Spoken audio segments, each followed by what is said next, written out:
there is a scene where Casey is reading a comic and she sees a character similar to the Beast. And besides the title, it feels to me like you thought about the Beast like the main character.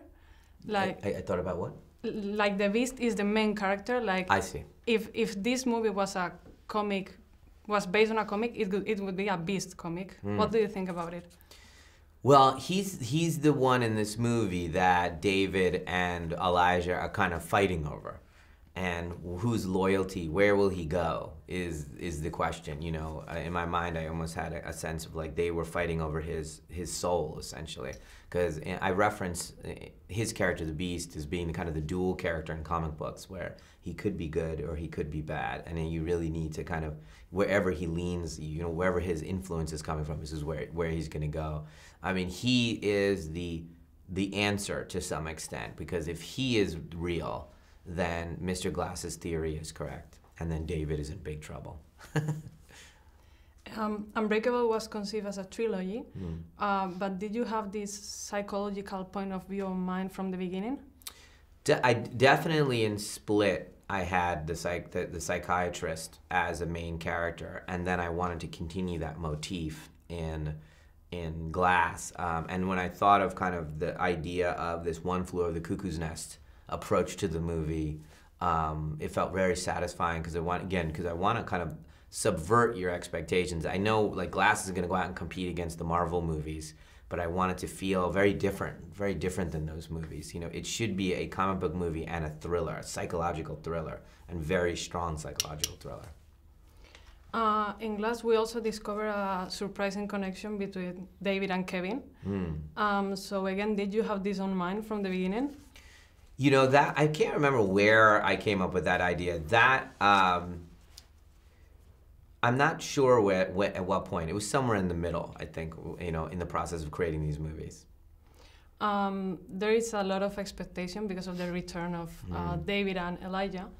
So what was more difficult for you, bringing them back, considering the high expectations, or setting this new story and Sarah Paulson's new character? It's all together. You know, there's so many characters in this movie. The idea of bringing two different generations of stories together was really fun and exciting, and seeing what David would say to Hedwig or how he would react, you know, or Elijah to Patricia was super fun. You know, it was the mixture that made it so exciting, whereas one character didn't know about the other movie, right? So when David's there, he doesn't know about Hedwig and why Hedwig is saying what he's saying. So the audience is in on it because the audience has seen both movies. So they feel very satisfied about being the link between the two movies as you're watching the movie. So it's a fun position to put the audience member in. You said that Glass is like One Flew Over the Cuckoo's Nest comic version, but is there any other movie or comic that inspired the movie? No comic book movie inspired this movie. You know, it was just a sense of my interests, which are grounded thrillers. I love the subject of comic books, and what the frame means in a comic book, and the kind of the power of that, and using that when I was shooting the film. Glass is not a conventional superhero movie, and also it's not a drama, a conventional drama. So did you have like a specific target audience when you were writing the movie?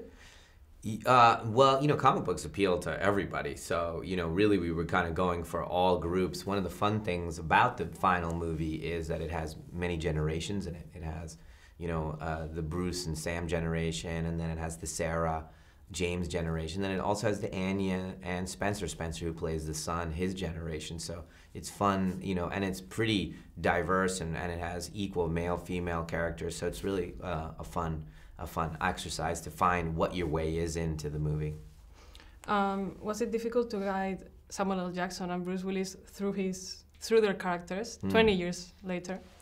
You know, surprisingly, no. Everybody knew their characters really well, and I actually felt like Sam really knew his character, and it wasn't like that at all. It was fun, and you know, they knew what I was trying to do. Each of them had done a movie before with me, so rehearsals were really enjoyable on this movie. Really enjoyable.